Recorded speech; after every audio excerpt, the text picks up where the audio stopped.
이게 쉬운 게 아니에요. 감정을 그대로 수용하는 게.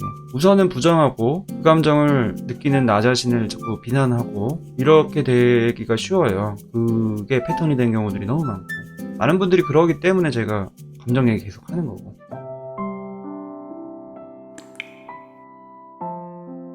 4개월 전쯤에 이별을 또 하셨고, 동시에 암 확진을 받으셨고, 수술을 받으셨고, 다행히 수술 괜찮을 것 같지만 상처가 또 크고, 대학원 졸업이 페일이 됐고, 그래서 실패한 것 같은 느낌이 너무 힘들다. 너무 힘들어서 정신과 갔더니 우울증이라고 했는데, 부모님이랑 사이 진짜 안 좋았는데 조금 잘해주시려고는 하지만 깊은 배신감 관계에 대한 두려움 어떻게 해야 할까요?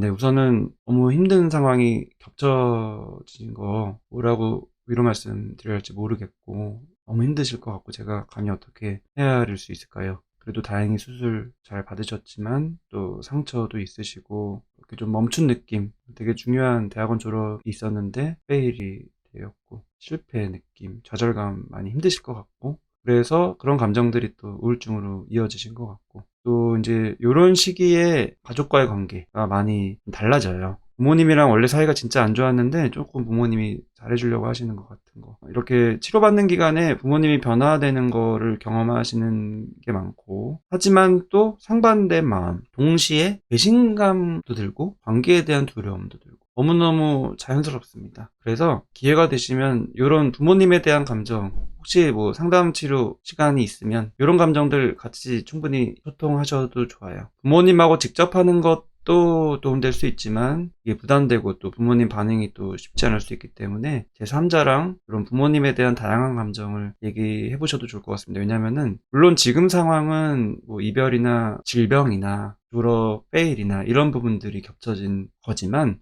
이렇게 감정적으로 힘들어진 상태에서는 정말 오랫동안 사실은 수면 아래에 있던 나의 뿌리 깊은 감정적인 갈등들이 올라오는 경우들 많거든요. 그게 부모님과의 관계인 경우들이 많아요. 프로님도 그럴 가능성이 있습니다. 그래서 물론 힘들지만 기회가 되시고 조금 괜찮으시면은 수위를 조금씩 조절하면서 이런 감정들을 충분히 털어놓을 필요가 있습니다.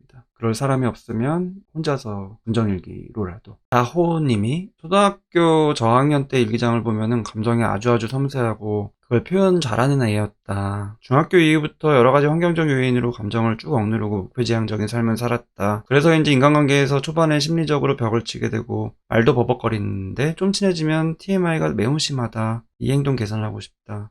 예전에 억압되어 있던 감정들을 얼마나 해소해야 사람들 간에 말이 너무 많은 걸 해결할 수 있을지 궁금하다. 약간 좋게 보면 빨간머리 애네 나오는 애니 할아버지 집에 오는 길에 조잘거리는 모습인데, 이렇게 보면 주책 맞아 보이고 상대를 당혹시키는 것 같기도 하다. 네, 말씀하신 거 이해가 잘 되고요. 말씀하셨다시피 초등학교 때까지랑 그 이후에 뭔가 사춘기나 청소년기 때랑 성격도 좀 다른 것 같고, 감정을 인식하고 표현하는 것도 좀 다른 것 같고, 대인관계 패턴도 좀 다른 것 같고, 이렇게 다름을 경험하는 분들이 많아요. 그리고 그거는 이유가 환경적인 요인 때문이기도 하고요. 자라면서 성격이 조금씩 잠재되어 있던 성격이 더 이렇게 발현되는 경우들도 있습니다. 여러 가지가 맞물려서 어쨌든 바뀌는 건데, 예전에 비해서 벽을 많이 치게 되는 거고 위축되는 거고, 그러다가 이제 좀 친해지면 반대로 확 TMI가 심한 편인 건데, 지금 행동, 본인이 이 행동 개선하고 싶다고 하지만 이거는 객관적으로 좀 아셔야 돼요. 과연 이 행동 자체가 나의 문제일까? 남들도 나의 이 행동 자체를 문제시 삼을까? 이 행동 때문에 관계가 어려울까? 아닌 경우들도 많아요.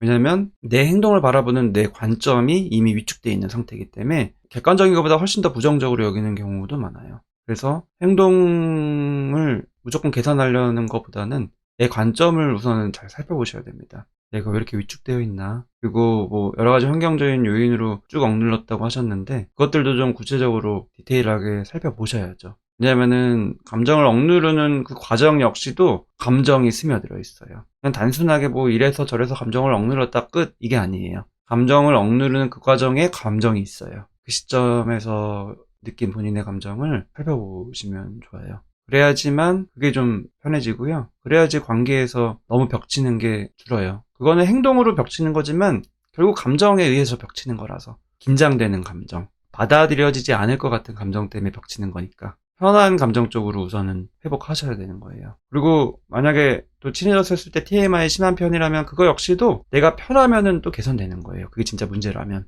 그래서 역시 야호님도 행동에 초점 맞추시는 것보다 우선 감정에 초점 맞추시는 거 권유드리는 겁니다. 사실 제가 부모님으로부터 제대로 수용받지 못하고 자라왔고 그 과정에서 느낀 가장 큰 감정이 외로움이었다는 걸 최근에야 느끼고 있기는 해요. 네, 이게 힘든 과정이지만 너무 중요한 과정이에요. 이 외로움을 인식하는 게 쉬운 게 아닌데 외로움을 인식하신 거 잘하신 거고, 거기서 이제 관련된 외로운 경험들을 쭉 또 잘 살펴봐야죠. 그 과정을 하셔야지 수용받지 못한 느낌으로 인한 나의 감정적인 억압된 거가 좀 풀립니다. 그래야지 지금 내 삶에서 관계에서 편해질 수 있고요. 뭐 관계뿐만이 아니라 내가 원하는 삶을 살아가는 데에도 도움이 됩니다. 불안하고 답답한 게 있으시지만 그래도 또 설레이는 느낌을 경험하시나 봅니다. 설레임하니까 또 생각나는 게, 보통은 설레임하면은 좋은 쪽의 그런 느낌이잖아요. 근데 불안이 너무 심하신 분들, 뭐 공황장애 환자분들은 감정적으로 뭔가 격해질 때 그게 공황 증상으로 넘어가는 경우들이 많아서 실제로 부정적인 감정 상태에서만 넘어가지 않고요.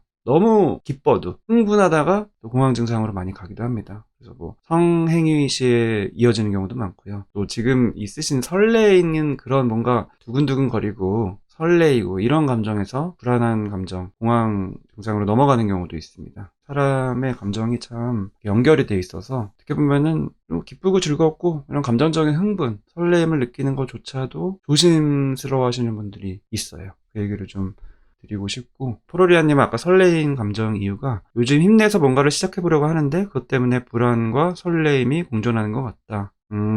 연초에 1월이 지나고 이제 2월이 되면은 이런 마음들이 있는 것 같아요. 1월에는 좀 힘내서 뭔가 시작해 보려는 약간은 그 설레임 쪽이 좀 더 많고 기대감이 많다가, 이제 또 벌써 2월이네? 이런 식으로 또 2022년도 훅 가버리겠네? 이런 불안감이 이제 올라오기 시작하는 거죠. 포로리아님 올림픽 보냐고 하셨는데 종종 봅니다. 스노보드 너무 멋있다. 스키도 그렇고. 공중에서 도는 게 너무 신기하죠. 근데 그게 저희가 볼 때는 정말 잘 돌고 잘 착지하는 것만 보지만 진짜 그러기 위해서는 무수히 많이 넘어지는 게 있죠. 근데 이제 보여지는 거는 그런 게 아니고, 올림픽도 그렇고 뭐 방송도 그렇고 사실 SNS도 그렇고 저희가 눈에서 주변 사람들 보는 모든 게 사실은 수많은 시행착오나 뭐 도전이나 실패나 노력이나 이런 게 그 전에 있었던 결과물인 경우가 많잖아요. 근데 제가 내담자분들의 이야기를 들으면서 느끼는 거는 마음이 참 힘들어지면 힘들어질수록 이제 위축되잖아요. 자존감 낮아지고. 그런 상태에서는 다른 사람들을 볼 때 그 사람은 원래부터 그렇게 잘하는 것처럼 이렇게 많이 느껴지시는 것 같아요. 그래서 나는 뭐 여러 가지 상황이 아직은 초보이고 뭐 더 경험이 쌓이면 되는 거, 모든 분야에서 뭐 학업이든 직장 생활이든 대인 관계든 그런 취미 생활이든 운동이든 그런 단계가 필요한 건데, 이 마음이 많이 힘들 때에는 조급해지기 때문에 그런 걸 따질 여유가 없어져서 미리부터 좌절하고 시작하게 되는 경우들이 되게 많은 것 같아요. 그래서 오히려 꾸준히 이제 계속 도전하고 하는 게 쉽지가 않아지더라고요. 그래서 항상 기승전 감정을 잘 관리하는 게 뭘 하든지 도움이 된다. 그래서 제가 유튜브를 운영하는 거고, 그래서 감정만 계속 하는 거고. 이수민님은 불안이 그렇게 높은지 몰랐다. 처음에는 무기력증, 우울증인 줄 알고 항불안제가 다 안 받았는데 요즘은 부스피론정 바꿨는데 너무 잘 맞고 좋다. 이게 항우울제, 항불안제가 물론 다른 종류지만 불안과 우울은 너무 연결돼 있어서 불안만 줄어도 우울감이 또 주는 경우들이 너무 많아요. 그리고 평상시에 불안으로 꽉 차 있어서 이게 그냥 디폴트 모드가 돼서 그냥 남들 다 그런 줄 알고 있다가 뭐 약물 복용이나 도움을 받아서 불안이 내려가는 경험을 하면은 너무 편한 거예요. 그래서 이게 보통 다른 사람들의 디폴트구나, 이걸 몰랐구나, 이렇게 뒤늦게 깨달은 분도 너무 많고, 그 다음에 그렇게 됐었을 때 그냥 단순히 불안만 내려가는 게 아니라 의욕이 막 올라가고 기분이 막 너무 즐거워지고 삶의 낙이 막 생기고 도전 정신이 생기고 의욕이 생기고 이런 식으로 됩니다. 그래서 감정이 너무 중요해요. 이 감정을, 내가 억압돼 있고 위축돼 있는 감정이 조금이라도 편해지는 게 굉장히 큰 선순환을 일상생활에서 일으킵니다. 감정에 이름을 붙일 수 있다면 희망이 생기는데 그 전까지의 과정은 정말 혼란스럽고 많은 훈련이 필요한 것 같다. 맞아요. 그래서 제가 조금이라도 도움드리려고 합니다. 근데 감정에 이름 붙이는 것 자체가 중요하다라기보다는 그걸 어떻게 해서든지 좀 표현할 수 있는 거. 막 명확한 이름은 아니어도 뭐 돌려서라도 내 나름대로라도 어떻게 해서든지 그런 감정이 담긴 표현을 해볼 수 있는 경험이 중요한 것 같아요. 역시 훈련이 필요하고. 감정을 있는 그대로 표현할 수 없는 남편이랑 살 때 혼자서 글쓰기 하면 될까요? 네, 글쓰기 너무 중요하고 도움된다고 제가 말씀드렸고, 굳이 남편이 아니어도 누구든지 가능하고요. 프로리아님이 어떤 감정이 들었을 때 내가 아직도 이런 감정을 느끼는구나, 난 아직 멀었다, 이런 생각이 들면은 저는 제 감정을 전혀 수용하지 못하는 상태인 거죠. 뭐 꼭 그렇게 볼 수는 없을 것 같습니다. 이러기가 쉬워요. 이 쉬운 게 아니에요. 감정을 그대로 수용하는 게. 우선은 부정하고 그 감정을 느끼는 나 자신을 자꾸 비난하고 이렇게 되기가 쉬워요. 그게 패턴이 된 경우들이 너무 많고,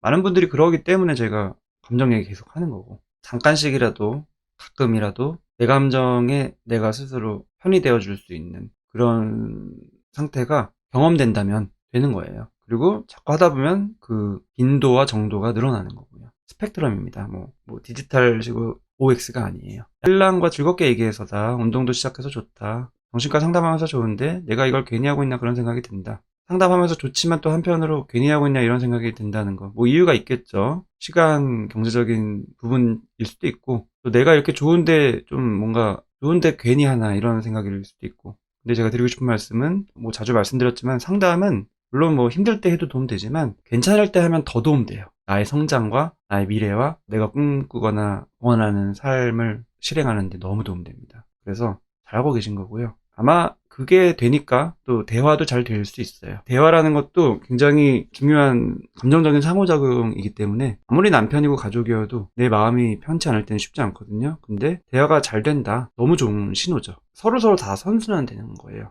잠깐 내려가서 좋아요 한 번만 눌러주시면 저한테 도움이 많이 되고요. 다른 분들도 많이 시청을 할 수가 있는 기회가 됩니다.